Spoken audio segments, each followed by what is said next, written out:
Hello and thank you for listening. My name is Maya Rodriguez. By 28, I had MIT, a career in AI, and a Beverly Hills lease. None of it mattered because I wasn't their son, their gold son. When my abuelo died, I came home starving for family. Instead, I uncovered a plan to strip my inheritance. What I heard on his recorder and what I did at dinner shattered the myth of our love. If you've ever felt invisible at home, this story is for you. Growing up in Boyle Heights wasn't supposed to feel like being the outsider in your own family. But that's exactly what it was. Our house sat on Cesar Chavez Avenue, sandwiched between Mrs. Gutierrez's bakery and a mechanic shop that belonged to my uncle. The smell of fresh tortillas and motor oil became the soundtrack of my childhood, along with the constant reminder that I didn't quite fit the mold my parents had carved out for their children. Dad, Diego Rodriguez, stood 6 feet tall with hands that could fix anything but never seemed to know how to handle a daughter who asked too many questions. He'd come home from the auto shop covered in grease, speaking rapid-fire Spanish to my brothers about carburetors and transmissions, his voice full of pride and possibility. But when I'd try to join those conversations, his face would close off like a shop after hours. "Mija, go help your mother," he'd say, not meeting my eyes. "Boys need to learn business. Girls need to learn family." Mom was different. Carmen Rodriguez had this way of moving through our small kitchen like she was dancing. Her dark hair always perfectly braided, her apron pristine even after cooking for 5 people. She'd hum old rancheras while she worked, and sometimes I'd catch her looking at me with something that might have been affection. But then Carlos or Luis would walk in, and her whole face would light up like Christmas morning.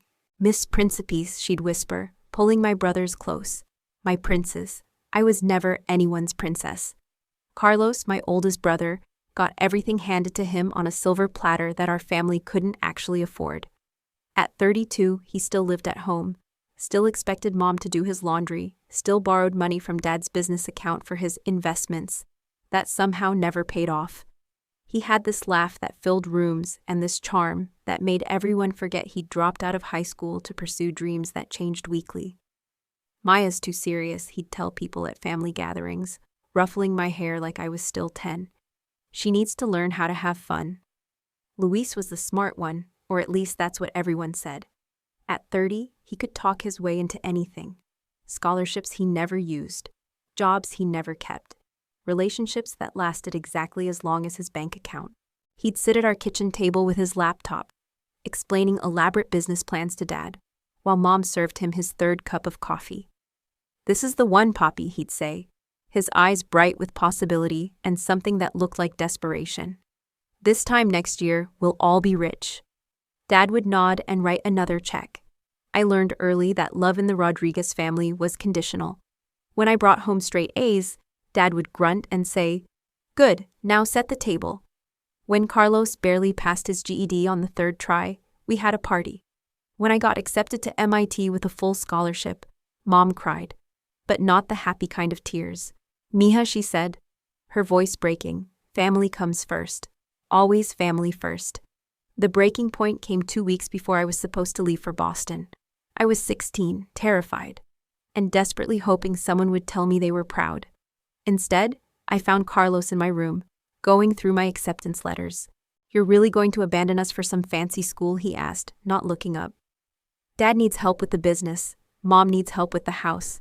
But sure, go play scientist while your family struggles." That night at dinner, Dad set down his fork and looked at me with eyes that had gone cold. "We've been talking," he said, his voice steady and final. "This college thing, it's not for girls like you. Girls like us. You have responsibilities here." Mom nodded, her hands folded in her lap like she was praying. "There's a nice boy from church," she added quietly, "Miguel's son. He has a good job at the factory." I felt something break inside my chest. Not my heart exactly, but something deeper. The part of me that had been holding on to hope that they might choose me, just once. "I'm going," I said, my voice steadier than I felt. "I'm 18 in 2 months.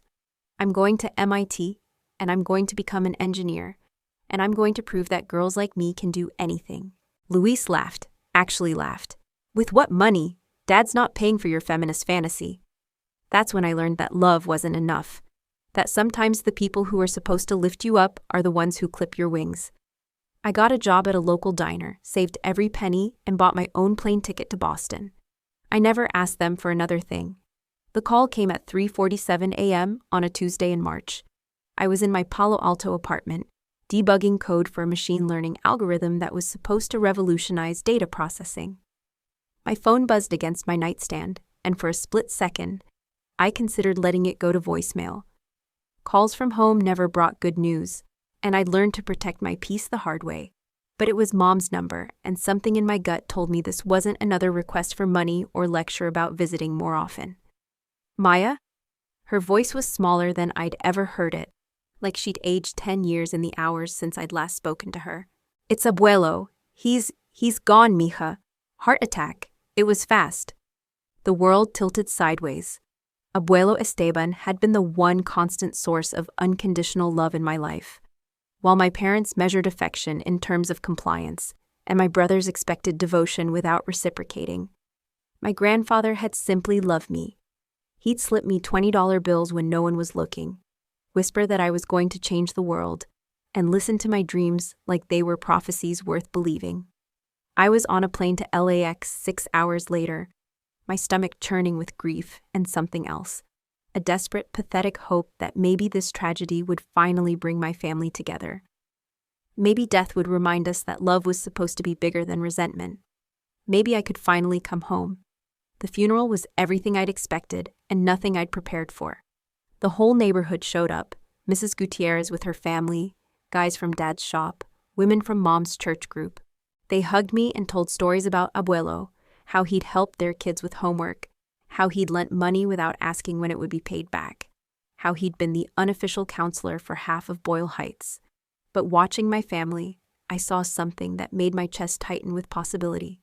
Dad kept looking at me like he wanted to say something important but couldn't find the words.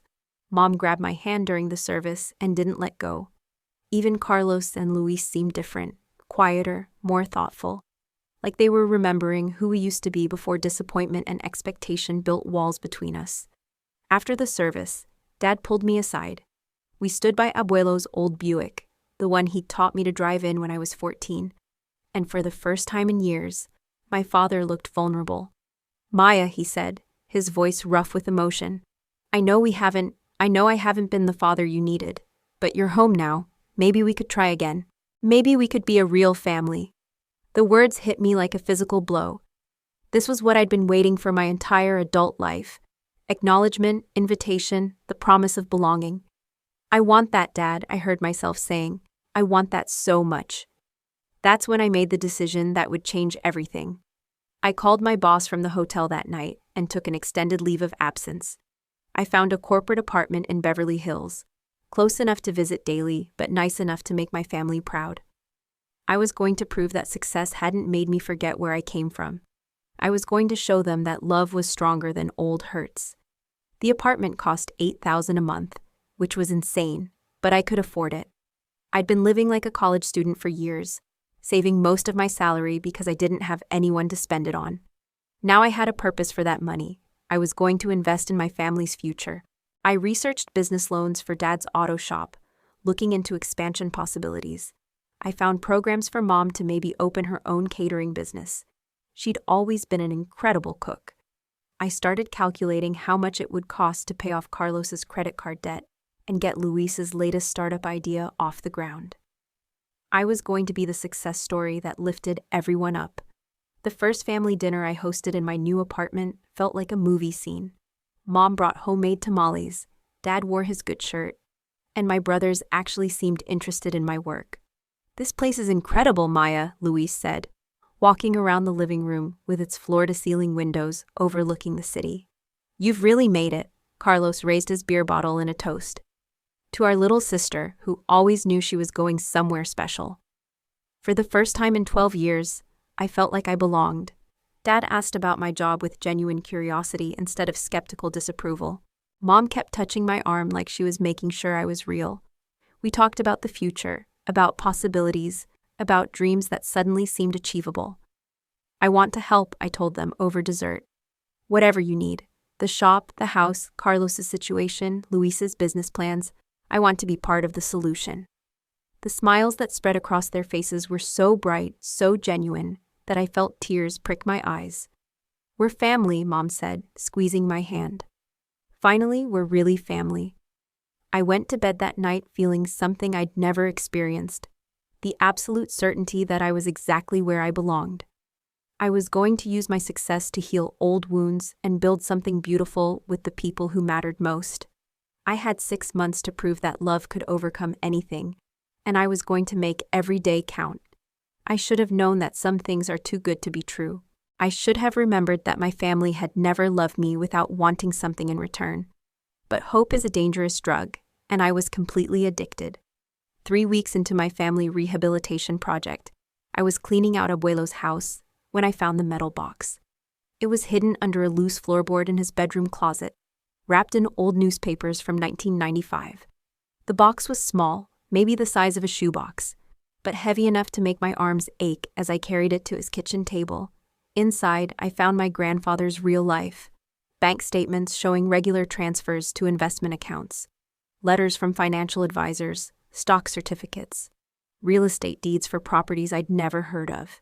And at the bottom, wrapped in tissue paper like something precious, a small digital recorder with my name written on masking tape in his careful handwriting. My hands shook as I pressed play. Abuelo's voice filled the empty house, warm and familiar and absolutely devastating. "Maya, mija, if you're hearing this, then I'm gone and you found what I've been hiding. I need you to know the truth about your family, about the money, about everything I should have told you while I was alive to protect you from what's coming." The recording was 23 minutes long, 23 minutes that destroyed every assumption I'd ever made about my life.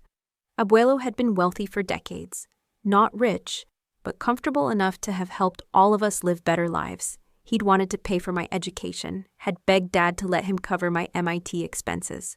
"But your father," Abuelo's voice continued, "he said you were too proud to accept help. He said you wanted to do it yourself, that taking money from family would insult you." I paused the recording, my breath coming in sharp gasps. Dad had lied. For 12 years, I'd believed my family couldn't afford to help me, had carried guilt about the jobs I'd worked, and the loans I'd taken, and the exhaustion that almost broke me. But the money had been there all along. The next part was worse. Abuelo's voice grew sad, disappointed in a way that made my chest ache. "Your father knows about the trust fund, Maya. I told him last year that you would inherit everything because you're the only one who never asked me for anything. You're the only one who loved me without counting the cost. But Diego thinks the money should be divided equally among all the grandchildren. He doesn't understand that love isn't always equal, that some people earn it, while others just expect it." I found my phone and pulled up the family group chat that Dad had created after the funeral. The chat I'd been added to for the first time in years, the one where everyone had been so sweet and welcoming since I'd come home. I scrolled up, past weeks of messages about family dinners and shared memories, until I found what I was looking for. The messages from the day before the funeral, before I'd arrived in LA, before anyone knew I'd be staying. "Carlos, 15 million, bro. Can you believe the old man was sitting on 15 million? Luis. Dad said Maya gets it all because she's the responsible one. Fucking bullshit, Dad. Watch your language. But yes, this is a problem. Maya's been away too long. She doesn't understand family obligations, Mom. She's always been selfish.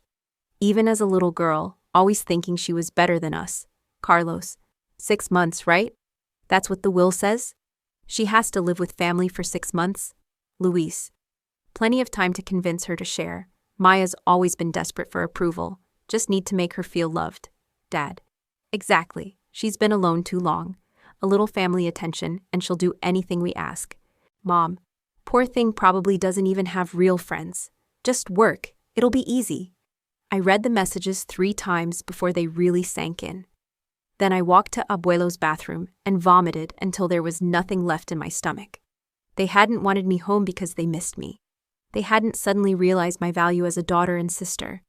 They'd wanted me home because I was worth $15 million, and 6 months felt like a reasonable investment to get their hands on it. The family dinners, the interest in my work, Carlos calling me little sister with actual affection in his voice, Luis asking about my apartment like he was proud of my success, Mom touching my arm like she'd missed me. Dad talking about being a real family. All of it had been performance. All of it had been lies. I sat on Abuelo's porch as the sun set over East LA, holding his letter in my lap. In it, he'd written about watching me grow up, about being proud of the woman I'd become despite the obstacles my own family had put in my path. You have a strength they never understood, he'd written. A goodness they never deserved. I'm leaving you everything because I know you'll use it wisely. Not because you need it, but because you've earned it.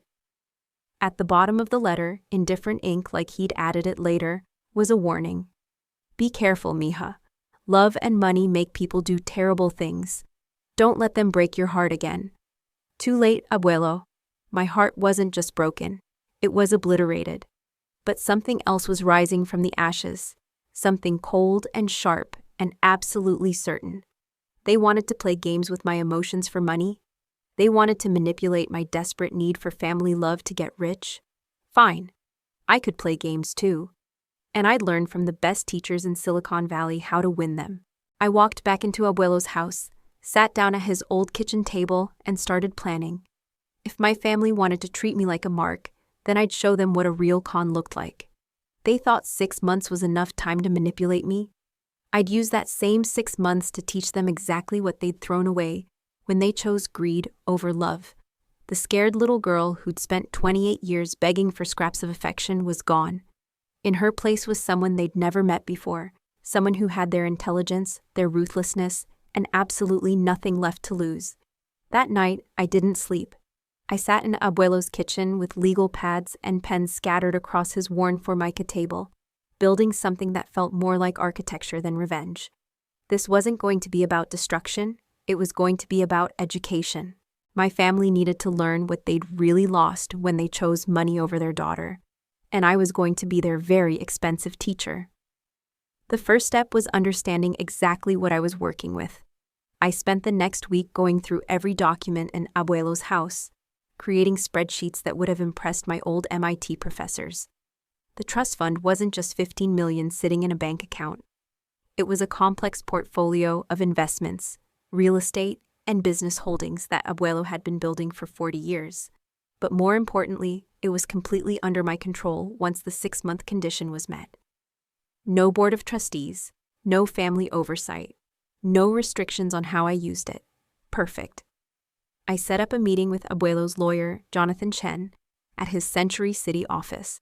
Chen was exactly what you'd expect from someone who'd managed my grandfather's wealth. Impeccably dressed, quietly intelligent, and absolutely unimpressed by anything that wasn't business. Your grandfather was very specific about his wishes, he told me, sliding a thick folder across his mahogany desk. He wanted you to understand your family's true nature before inheriting. He believed money reveals character. What if I don't want to wait 6 months? I asked, testing the waters. Chen's expression didn't change. Then you forfeit everything. The money goes to charity, specifically a scholarship fund for first-generation college students. Your grandfather was quite clear that he'd rather donate every penny than see it enable people who didn't appreciate its value. Interesting. Abuelo had planned for the possibility that I might try to take shortcuts.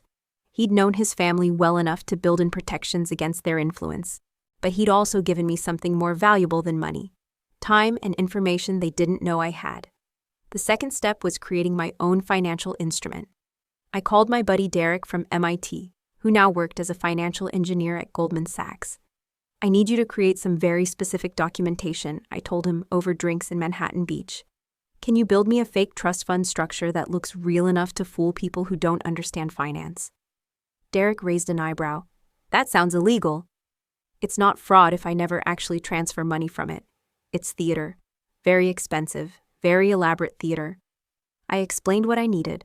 Documents that would show a $15 million trust fund with my name on it, complete with official-looking monthly statements and a complex distribution schedule. I need my family to believe they can access this money if they play their cards right. 2 weeks later, Derek delivered a masterpiece. Bank statements, legal documents, even a fake investment prospectus that would have fooled most financial advisors. The beauty of it was that everything was technically accurate. The only thing missing was actual money backing it up. But my family didn't need to know that until the right moment. The The third step was the most delicate, establishing credible motivation for wanting to share the inheritance. I couldn't just suddenly become generous without reason, or they'd get suspicious. So I created a story about loneliness, about success feeling empty without family to share it with, about wanting to honor Abuelo's memory by taking care of the people he'd loved. I started small, testing their reactions. At our next family dinner, I mentioned feeling isolated in Silicon Valley, how having money without anyone to spend it on felt meaningless. I keep thinking about what Abuelo would want, I said, watching their faces carefully. He always talked about family being the most important thing. Dad leaned forward immediately. That's exactly what he would want, mija. Family taking care of family. Mom nodded enthusiastically. You've been alone too long, Maya. Money is meant to be shared with people you love. Carlos, never one for subtlety, jumped straight to the point. So you're thinking about helping out with some family investments, because I've been looking at this restaurant opportunity. I cut him off with a smile. Let me think about it. I want to make sure whatever I do really honors Abuelo's wishes. The hunger in their eyes was unmistakable. They were already spending money that didn't exist. Over the next month, I carefully planted seeds. I mentioned wanting to expand Dad's auto shop into a full-service chain. I talked about investing in Mom's catering dreams. I brought up venture capital opportunities that might interest Luis. I even suggested paying off Carlos's gambling debts so he could have a fresh start. Each conversation was carefully calibrated to give them hope without making actual commitments. But I was also gathering evidence. I bought tiny recording devices from a spy shop in Hollywood and placed them strategically around my parents' house during visits. I hired a private investigator to document Carlos's real gambling losses, which turned out to be 3 times what he'd admitted.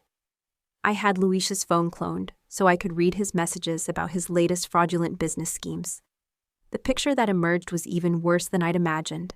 Carlos owed money to loan sharks and had been stealing from Dad's business to pay minimum payments. Luis was running a crypto scam that had already bilked elderly investors out of hundreds of thousands. Mom and Dad weren't just enabling this behavior. They were actively covering it up, lying to creditors and making excuses to victims. But the worst discovery came from their private conversations. I listened to hours of recordings where they discussed their plans for my money with the casual ruthlessness of people dividing up a lottery ticket. They'd already decided how to split the $15 million. Dad would take $5 million for business investments. Mom would get $3 million for retirement security. And Carlos and Luis would split the remaining $7 million because the boys need help getting started in life. My share, according to their calculations, would be whatever was left after family obligations were met. Maybe $1 million if I was lucky. Maybe nothing if their needs were greater than my contribution. They talked about me like I was a resource to be managed rather than a person to be loved. Maya's always been too emotional, Mom said in one recording. Once she starts feeling guilty about having so much money while family struggles, she'll give us whatever we ask for. Dad agreed. She's desperate to belong, always has been. We just need to make her feel like part of the family until the money transfers. The recordings were devastating, but they were also liberating. For the first time in my life, I knew exactly where I stood with my family. There was no ambiguity, no mixed signals, no wondering if I was being too sensitive or reading too much into their behavior. They'd literally spelled out their intentions in their own words. Now I just needed to give them enough rope to hang themselves. I spent 2 weeks creating the perfect trap. First, I had Derek generate monthly statements showing the trust fund growing to $18 million due to exceptional market performance. I left these documents where my family would accidentally find them during visits. I also started mentioning pressure from the trust's financial advisors to begin distribution planning, since the 6-month period was nearly over. Then I scheduled the family meeting that would change everything. I rented a private dining room at an upscale restaurant in Beverly Hills, somewhere expensive enough to make them feel special, but public enough to prevent anyone from getting too emotional. I told them I had important news about our financial future and wanted to discuss family investment opportunities. The anticipation was killing them. Dad called me 3 times the week before the meeting, asking casual questions about my decision-making process. Mom started hinting about home renovations she'd been dreaming about. Carlos asked if he should bring his business plan for the restaurant. Luis wanted to know if I'd reviewed his cryptocurrency presentation. I told them all to come prepared to discuss their dreams for the future. I was going to make those dreams come true, I said. Family should support family, and I'd finally figured out how to honor Abuelo's memory by investing in the people he'd loved most. They had no idea they were walking into an execution, but unlike them, my weapon wasn't going to be cruelty or manipulation. It was going to be truth, delivered with surgical precision at exactly the moment when it would hurt most. They were going to learn what it felt like to have their hopes built up and then shattered by people they trusted. They were going to learn what they'd been doing to me my entire life. The night before the meeting, I sat in my Beverly Hills apartment, looking out at the city lights and thinking about the little girl who used to dream about having a family that loved her unconditionally.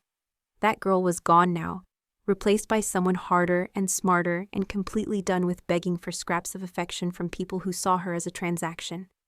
Tomorrow, my family was going to discover what I'd known all along, that love can't be bought, trust can't be rebuilt with lies, and some betrayals cost more than money. They were about to pay the price for 28 years of treating their daughter like a business opportunity, and I was going to enjoy every minute of it. The private dining room at Spago Beverly Hills was perfect for what I had planned. Floor-to-ceiling windows overlooked the city, crystal chandeliers cast warm light over the mahogany table, and the soundproofing meant no one outside would hear what was about to happen inside. I'd arrived early to set up my equipment, a small recording device hidden under the table, my laptop connected to the restaurant's presentation screen, and printed copies of documents that would change everything. My family walked in like they were attending their own coronation. Dad wore his best suit, the navy one he'd bought for Carlos's wedding 3 years ago. Mom had on her church dress and the pearl earrings that had belonged to her mother. Carlos actually looked sober for once, his hair slicked back and his shirt pressed. Luis carried a leather portfolio that probably contained more lies than a politician's campaign promises.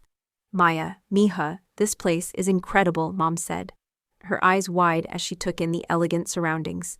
You really know how to live, Dad nodded approvingly. Your grandfather would be so proud to see how successful you've become. The irony was suffocating, but I smiled and hugged them all like the loving daughter they needed me to be for just a little while longer. I wanted tonight to be special, I said, gesturing for them to sit down. We're going to talk about the future, about family, about making sure everyone gets what they deserve. Carlos rubbed his hands together like he was warming them by a fire. I brought my restaurant proposal, he said, patting his jacket pocket. I think you're going to love what I've put together. Luis opened his portfolio immediately. And I've got the crypto investment breakdown ready. Maya, this could make all of us rich beyond our wildest dreams. Patience, I said, raising my hand. Let's have some wine first. Celebrate being together. I poured expensive Bordeaux into crystal glasses, watching their faces glow with anticipation. To family, I said, raising my glass. To honesty. To getting exactly what we deserve. They drank eagerly, already tasting the millions they thought were coming their way. I barely sipped mine. I needed to stay sharp for what was about to happen. Okay, I said, opening my laptop and connecting it to the presentation screen. I know you're all excited to hear about the trust fund distribution, so let's get right to it. The first slide appeared on the screen. Rodriguez Family Financial Future, a comprehensive plan. Dad leaned forward. This is exactly what your grandfather would have wanted, Maya. Keeping the family together, making sure everyone is taken care of. Mom nodded enthusiastically. You're such a good daughter. Such a smart girl. I clicked to the next slide, which showed a detailed breakdown of their requests. So I've been listening to everyone's ideas over the past few months. Dad, you want $5 million for business expansion. Mom, you mentioned $3 million for retirement security. Carlos, you need $300,000 for debt relief, plus $2 million for the restaurant. Luis, you want $4 million for cryptocurrency investments. Their eyes were practically glowing. Carlos was already calculating in his head. Luis was nodding like I'd just revealed the secrets of the universe. That adds up to about $14.3 million, I continued, which leaves me with about $700,000 for my own needs. That seems fair, Dad said quickly. You have your job, your apartment. You don't need as much as the rest of us. Mom reached over and squeezed my hand. You're being so generous, mija. So unselfish. Here's the thing, I said. Clicking to the next slide. I've prepared contracts for everyone to sign. Standard investment agreements, nothing complicated. Just paperwork to make everything legal and binding. I handed out thick document packets, watching them flip through pages without really reading. They were too excited, too focused on the numbers to pay attention to the fine print. Take your time, I said. Make sure you understand what you're signing. But they weren't taking their time. Carlos signed first, his signature bold and confident. Louis was right behind him, not even bothering to flip past the first page. Mom and Dad signed together, their faces bright with relief and greed. Excellent, I said, collecting the signed contracts. Now that we have that out of the way, I want to share something with all of you. A little presentation about family values. I clicked to the next slide, and audio began playing through the restaurant's sound system. My family's voices filled the room, crystal clear and unmistakably authentic. Maya's always been too emotional. Once she starts feeling guilty about having so much money while family struggles, she'll give us whatever we ask for. She's desperate to belong. Always has been. We just need to make her feel like part of the family until the money transfers. 15 million, bro. Can you believe the old man was sitting on 15 million? Maya's been away too long. She doesn't understand family obligations. The color drained from their faces as they listened to their own words played back to them. Carlos's mouth dropped open. Luis started shaking his head like he could deny what we were all hearing. Mom covered her face with her hands. Dad just stared at the speakers like they were betraying him. That's not, Carlos started. Not what? I asked, my voice calm and steady. Not what you really think of me? Not how you really see our relationship? I clicked to the next slide, which showed screenshots of their group chat messages. Should I play more? I have hours of recordings, weeks of text messages. Everything you said when you thought I couldn't hear you. Maya, mija, you don't understand, Mom whispered. We were worried about you, about making sure you didn't make mistakes with so much money. Mistakes like trusting my family, I asked. Mistakes like believing you might actually love me for something other than my bank account? Luis tried to recover first, because that's what con artists do. Look, Maya, maybe we said some things we didn't mean, but we're family. Family forgives. Family moves past these kinds of misunderstandings. You're absolutely right, I said, smiling at him with genuine warmth. Family does forgive, which is why I forgive you for lying to me my entire life. I forgive you for treating me like a business opportunity instead of a daughter and sister. I forgive you for planning to steal my inheritance and leave me with scraps. I clicked to the final slide. But forgiveness doesn't mean stupidity. Those contracts you just signed? They're not investment agreements. They're promissory notes. You just agreed to pay me back every penny you've taken from this family over the years, with interest. Carlos, your gambling debts that Dad covered, that's $350,000 you owe me now. Luis, those loans for your fake businesses? $275,000. Mom and Dad, the money you borrowed from Abuelo's account for the house renovation. $400,000. The silence was absolute. You could have heard a pin drop in that soundproofed room. The beautiful thing about these contracts, I continued, is that I have 30 days to demand full payment. If you can't pay, well, there are legal consequences for defaulting on signed agreements. Wage garnishment, asset seizure, that sort of thing. Carlos found his voice first. This is illegal. You can't trick people into signing contracts. I didn't trick anyone, I said, my voice still perfectly calm. I offered you investment opportunities, and you chose to sign without reading the fine print. That's not fraud, that's stupidity. Although speaking of fraud, Luis, you should know I forwarded evidence of your cryptocurrency scam to the FBI. Carlos, those loan sharks you owe money to? They're very interested in your current address. Dad stood up so fast his chair fell over. Maya, what have you done? We're your family. No, I said, standing up slowly and gathering my things. Family doesn't lie to each other for decades. Family doesn't manipulate grief for money. Family doesn't steal opportunities and gaslight you into believing it's love. I walked toward the door, then turned back. Oh, and just so we're clear, there never was $15 million. Abuelo left me $2 million, which I'm donating to a scholarship fund for first-generation college students. The trust fund you've been planning to steal from? It never existed. I left them sitting in that expensive restaurant, staring at contracts that would destroy them financially if they couldn't pay, knowing they'd just lost the only family member who'd ever actually succeeded at anything. The last thing I heard as the door closed behind me was Carlos screaming at Luis about whose fault this was. Outside in the Beverly Hills night air, I felt something I'd never experienced before, complete and total freedom from the need for their approval. I didn't need them to love me anymore. I'd finally learned to love myself enough to walk away. The fallout started within hours. By the time I got back to my apartment, my phone was exploding with calls, texts, and voicemails that ranged from desperate to furious to pathetically manipulative. I turned off my phone and poured myself a glass of the expensive scotch I'd been saving for a special occasion. Watching your family implode after 28 years of emotional abuse definitely qualified as special. The first week was chaos. I had security at my building screen all visitors, so I only heard secondhand about Dad showing up with flowers and Carlos trying to bribe the doorman. My assistant at work fielded calls from unknown numbers, family members trying to reach me through professional channels. I hired a lawyer to handle any legal communications, because I knew they'd try every angle to get out of the contracts they'd signed. But I also hired a private investigator to keep tabs on their well-being. I might have been done with their manipulation, but I wasn't a monster. I needed to know they weren't going to hurt themselves or each other as the reality of their situation sank in. What I learned was both satisfying and disturbing. Dad's auto shop was hemorrhaging money because he'd been embezzling from the business account to cover Carlos's gambling debts for years.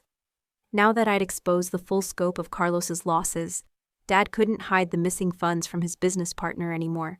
The shop was facing bankruptcy within weeks. Carlos was having a complete breakdown.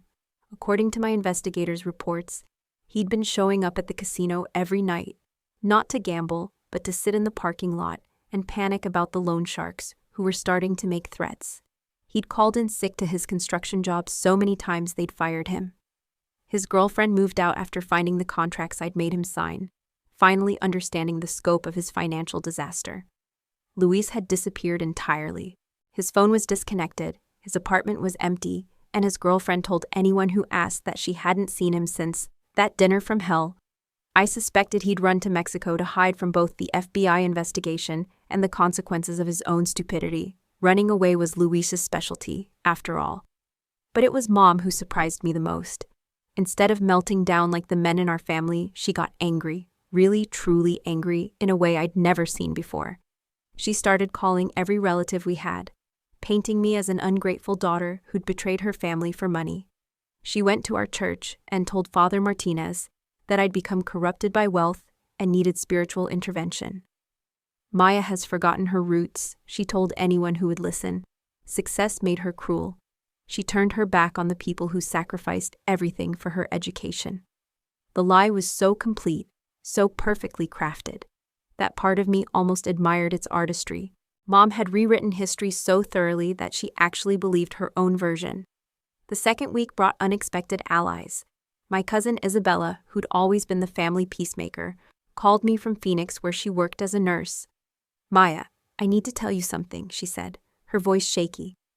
"After what happened at the restaurant, I started thinking about conversations I'd had with your parents over the years. Things they'd said about you, about money, about your grandfather." She'd remembered a Christmas dinner 3 years ago when Mom had complained about how selfish I was for not contributing more to family expenses. "But the weird thing was," Isabella continued, "she mentioned that you sent money home every month. When I asked how much, she said $500. But Maya, that same night, your dad was bragging to my husband about the $1,000 you sent for his shop repairs." Other cousins started coming forward with similar stories. Aunt Rosa called to tell me she'd always wondered why I never visited when Mom had told everyone I was too busy with my fancy life to care about family. But Rosa had seen my Christmas and birthday gifts over the years, had noticed how thoughtful and expensive they were. "Your mother always acted like you never helped," Rosa said. "But I could see you were trying." The family narrative was crumbling, and Mom was getting desperate. She started showing up at my office building, standing outside with signs that said, "My daughter stole from her dying grandfather, and money corrupts, family forever." Security had to escort her away multiple times, but she kept coming back. She was creating such a scene that it made the local news. That's when I realized I needed to accelerate my timeline. I'd planned to let them suffer for months, to really understand what they'd put me through. But Mom's public campaign was damaging my professional reputation, and I couldn't let her destroy my career the way she'd tried to destroy my confidence. I called a family meeting, not with my immediate family, but with the extended relatives who'd been watching this drama unfold. Aunt Rosa, Uncle Miguel, Isabella, and a dozen cousins met me at a neutral location, the community center where we'd held Abuelo's memorial service. I came prepared with documentation, bank records showing the money I'd sent home over the years, recordings of my family's private conversations about manipulating me, screenshots of their group chat where they'd planned to divide my inheritance, evidence of Carlos's gambling addiction and Luis's fraud schemes, proof that Dad had been embezzling from his own business. I'm not asking you to choose sides, I told them. I'm asking you to understand what really happened. For 28 years, I believed I wasn't good enough for this family. I thought I was too selfish, too ambitious, too different. I spent my entire adult life trying to earn love from people who saw me as a bank account with legs. Isabella was crying before I finished. Uncle Miguel, who'd always been the family's voice of reason, sat in stunned silence. Aunt Rosa kept shaking her head and muttering prayers in Spanish. "What do you want us to do?" Rosa finally asked. "Nothing," I said. "Just know the truth. When my mother tells you I'm a heartless daughter who abandoned her family, remember what I've shown you tonight. When Carlos asks for money to pay off debts, remember that he's been stealing from Dad's business for years. When Luis comes back with another sob story, remember that he's under federal investigation for fraud." But then something unexpected happened. Uncle Miguel, Dad's younger brother who'd always been the family's moral compass, stood up and cleared his throat. "Maya," he said, his voice heavy with emotion, "I owe you an apology. We all do. We saw what was happening, but we didn't speak up because it was easier to believe your parents' version of events." He turned to address the room. "This girl, this woman, sent money home every month for 12 years. She bought Christmas gifts for everyone's children. She paid for medical bills when people got sick. She never missed a birthday or graduation. But we let Diego and Carmen convince us she was selfish because she didn't visit enough." The mood in the room shifted. Other relatives started sharing their own memories, their own observations about the disconnect between my actions and my parents' complaints about me. A picture emerged of a family that had enabled emotional abuse through willful blindness. "So what happens now?" Isabella asked. That was the question I'd been wrestling with for weeks. The contracts I'd made them sign were legally binding, but enforcing them would destroy what was left of my family permanently. Dad would lose his business, Carlos would face violence from loan sharks, and Mom would never forgive me for exposing her lies. But the alternative was letting them continue their patterns of manipulation and abuse, possibly with other victims. Carlos would keep gambling and stealing. Luis would keep running scams. Mom and Dad would keep enabling and lying. Nothing would change except that I'd be safely out of their reach. "I'm going to give them a choice," I said finally. "They can accept responsibility for their actions and start making real changes. Or they can face the legal consequences of what they signed. But I'm done protecting them from the results of their own behavior." The third week brought the phone call I'd been expecting. It was Father Martinez from our church, asking if I'd meet with him and my parents for a mediation session. "Your mother is very distraught," he said gently. "She truly believes she's lost her daughter forever." I almost laughed. She'd lost her daughter years ago when she chose to enable her son's destructive behavior instead of supporting her daughter's success. But I agreed to the meeting because I wanted to hear what they had to say when they couldn't control the narrative. The meeting was scheduled for the following Sunday after evening mass. I arrived to find Mom looking like she'd aged 5 years in 3 weeks. Her hair was unkempt, her clothes wrinkled, and her eyes were red from crying. Dad sat beside her looking hollow and defeated. Carlos wasn't there. Apparently, he was too sick to attend. Father Martinez, bless him, didn't try to guilt me into forgiveness. Instead, he asked each of us to speak honestly about our perspective on what had happened. I went first, laying out the facts without emotion or accusation, just the timeline of events, the evidence I'd discovered, and the contracts they'd signed. When I finished, Mom immediately started crying. "Maya, I never meant for things to go this far. I just wanted our family to be together. I wanted everyone to be happy." Dad nodded along, but he wouldn't meet my eyes. Tell me about the group chat, I said quietly. Tell me about planning to divide my inheritance before Abuelo was even buried. Tell me about calling me selfish and naive when you thought I couldn't hear you. The silence stretched until Father Martinez intervened. Carmen, Diego, your daughter is asking for honesty. This is the time for truth, not excuses. Finally, Dad spoke. We were wrong, he said, his voice barely above a whisper. We were scared and greedy, and we convinced ourselves that we deserved your grandfather's money because we'd taken care of him longer. But you're right, we never took care of him. He took care of us, just like you did. And we repaid both of you with lies. It was the first honest thing he'd said to me in 28 years, and it broke something inside my chest that I hadn't realized was still intact. The changes didn't happen overnight, but they did happen.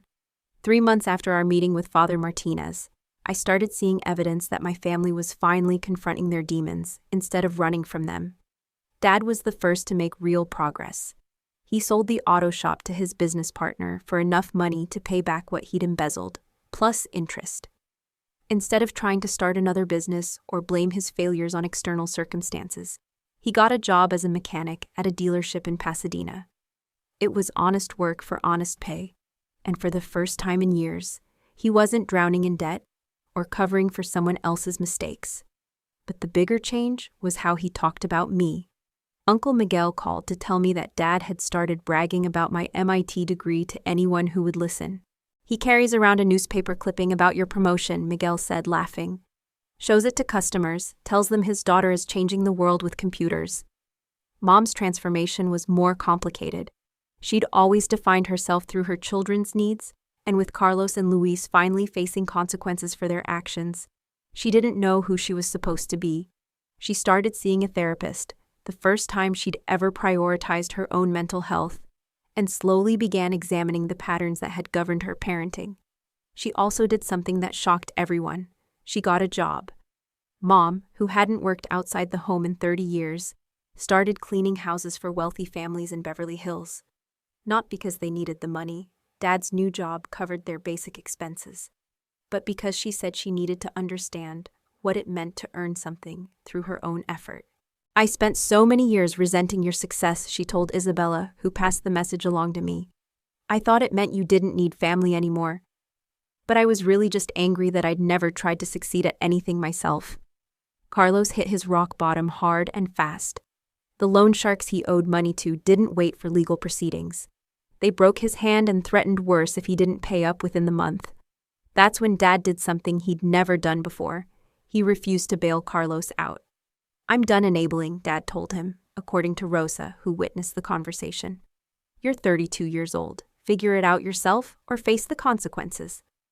Carlos spent 2 weeks sleeping in his car before swallowing his pride and checking himself into a gambling addiction treatment center.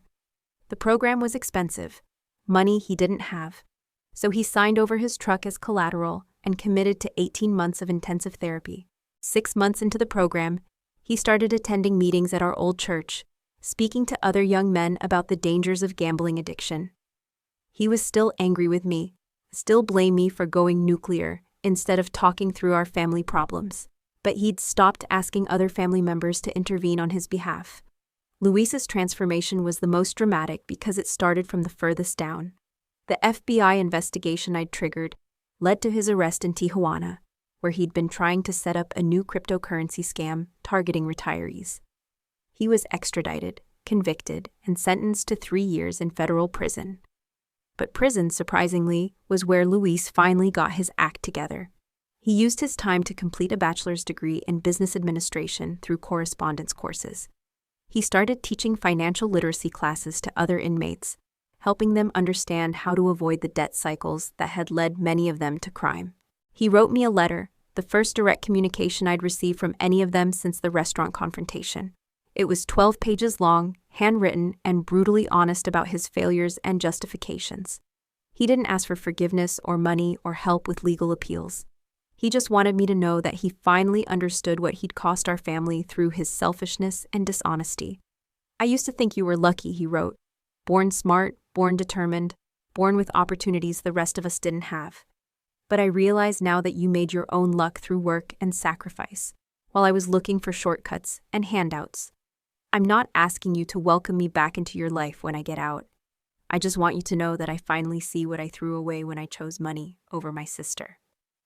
The extended family rallied around these changes in ways that surprised everyone. Instead of enabling destructive behavior, they started holding each other accountable.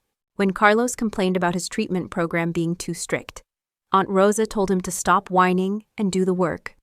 When Mom tried to manipulate sympathy by talking about how broken the family was, Uncle Miguel reminded her that broken things could be fixed if people were willing to put in effort.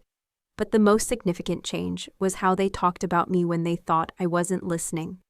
Isabella became my unofficial spy, reporting back on family gatherings and conversations. The narrative had completely shifted from Maya abandoned her family to Maya tried to save her family from themselves. "Your dad talks about you like you're a hero," Isabella told me over coffee in Manhattan Beach. "He tells people that you could have just taken the money and disappeared, but instead you forced all of them to confront their problems. He says you did what he should have done years ago." I wasn't ready for direct contact with most of them yet. The wounds were still too fresh, the trust too shattered. But knowing they were finally doing the work to become the family I'd always hoped they could be, that felt like a victory worth celebrating. For the first time in my adult life, I started to believe that maybe someday we could build something real together. Not the fantasy family I'd been chasing for 28 years, but something honest and sustainable, built on mutual respect instead of obligation and manipulation. It would take time. It would take continued effort from all of us. But for the first time, it felt possible.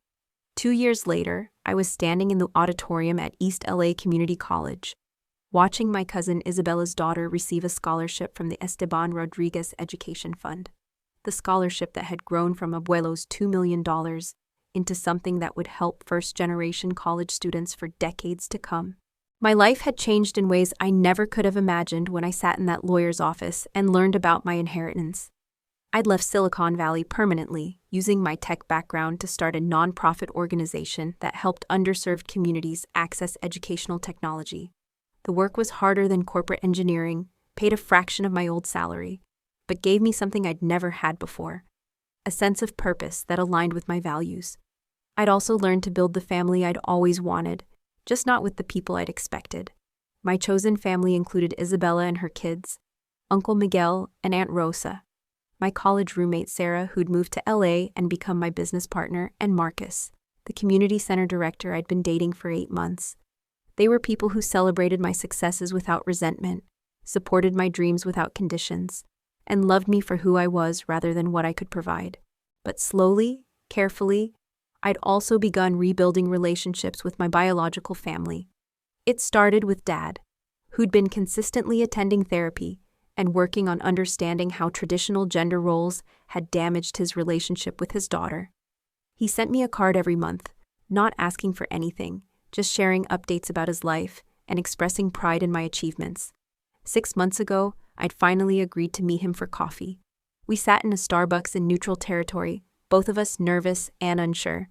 "I don't expect forgiveness," he told me, his hands wrapped around his coffee cup like it was anchoring him. "I just want you to know that I'm learning to be proud of you instead of threatened by you." We met monthly after that, building something new on the foundation of honesty rather than obligation. He told me about his own childhood, about how his father had taught him that successful women were somehow a reflection of men's failures. I told him about the loneliness of being the only person in our family who prioritized education and long-term thinking. Mom's journey back into my life was slower and more complicated. She'd made significant changes, working, attending therapy, learning to validate other women's choices instead of judging them. But she struggled with the fact that I didn't need her in the traditional ways she'd expected daughters to need mothers. I didn't want her to cook for me or clean my apartment or give me advice about men. I wanted her to respect my independence and celebrate my accomplishments. "I'm learning to love you for who you are instead of trying to change you into who I thought you should be," she told me during one of our awkward lunch meetings. It was progress, even if it felt strange to be building a relationship with someone who'd given birth to me but had never really known me. Carlos was the most complicated relationship to navigate. He'd successfully completed his gambling addiction program and had been clean for 18 months. but he still struggled with resentment about the way I'd exposed his problems. "I know you were right," he told me during a tense family gathering at Isabella's house. "But it still hurts that you humiliated me instead of just talking to me about it." I understood his perspective, but I also knew that talking hadn't been an option. "You'd been lying to me about your gambling for years," I reminded him. "You'd stolen money from Dad's business and manipulated Mom into covering for you." At what point was I supposed to believe that conversation would work? We weren't close, might never be close, but we'd found a way to coexist at family events without drama. He was building his own life, working construction and attending support group meetings, learning to be accountable for his choices. That was enough for now. Luis was still in federal prison, but we'd been corresponding regularly. His letters had evolved from desperate apologies to thoughtful discussions about business ethics, family dynamics, and personal growth. He was scheduled for release in 8 months and had already lined up a job with a nonprofit that helped ex-offenders transition back into society. "I know I don't have the right to ask for a place in your life when I get out," he wrote in his most recent letter, "but I hope someday you'll let me prove that I've learned to be the brother you deserved all along." The most unexpected development was how our story had resonated in our community. I'd been invited to speak at several churches and community centers about financial abuse within families, about the importance of supporting children's educational dreams regardless of gender, and about the difference between helping and enabling. "Maya's story isn't just about money," Father Martinez had said when he introduced me at a panel discussion about family dynamics. "It's about what happens when love becomes conditional, when family becomes transactional, and how courage can break cycles that have persisted for generations." Young Latina women reached out to me regularly through social media, sharing their own stories of family resistance to their educational and career goals. I'd started an informal mentorship network, connecting these women with resources and emotional support when their families couldn't provide it. The work was healing in ways I hadn't expected. Every scholarship recipient reminded me that my grandfather's money was creating opportunities for other first-generation students to break free from limiting expectations. Every young woman who chose college over early marriage because of my story validated the pain I'd endured to get here. But perhaps the most profound change was internal. I'd stopped seeking validation from people who weren't capable of providing it. I'd learned to trust my own judgment, to set boundaries without guilt, and to love myself enough to walk away from relationships that required me to diminish myself. I still sent money home occasionally, not because anyone asked or expected it, but because I wanted to help with specific goals that aligned with my values. I'd contributed to Dad's therapy costs and Mom's community college courses. I'd helped pay for Carlos's treatment program and Luis's legal fees. But these were gifts freely given, not obligations extracted through manipulation. Standing in that auditorium, watching Isabella's daughter accept a scholarship that would change her life trajectory, I thought about Abuelo and what he would have thought of how his money was being used. He'd wanted me to understand my family's true nature before inheriting his wealth. And I'd certainly done that. But more importantly, I'd learned my own true nature. That I was capable of loving people without enabling them, of setting boundaries without building walls, of being generous without being taken advantage of. The scared little girl who'd spent 28 years begging for scraps of affection was gone, replaced by a woman who knew her own worth and insisted that others recognize it too. My family had taught me what I didn't want in relationships: manipulation, conditional love, emotional exploitation. But through that painful education, I learned to build what I did want: respect, authenticity, mutual support. I looked around the auditorium at the faces of young people receiving scholarships, at their families crying with pride, at the community that had come together to celebrate educational achievement. This was what family was supposed to look like: people lifting each other up instead of tearing each other down, celebrating success instead of resenting it, building futures instead of repeating past mistakes.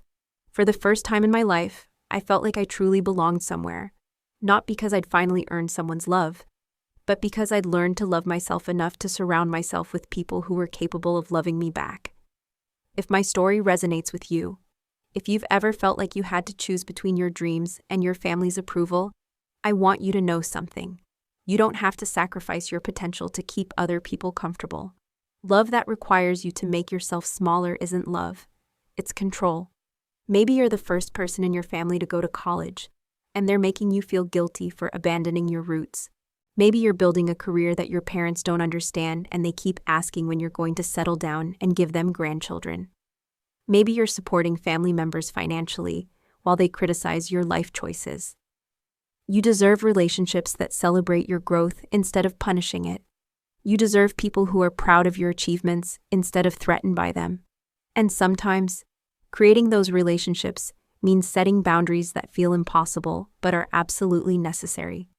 The Esteban Rodriguez Education Fund continues to support first-generation college students who face family resistance to their educational goals.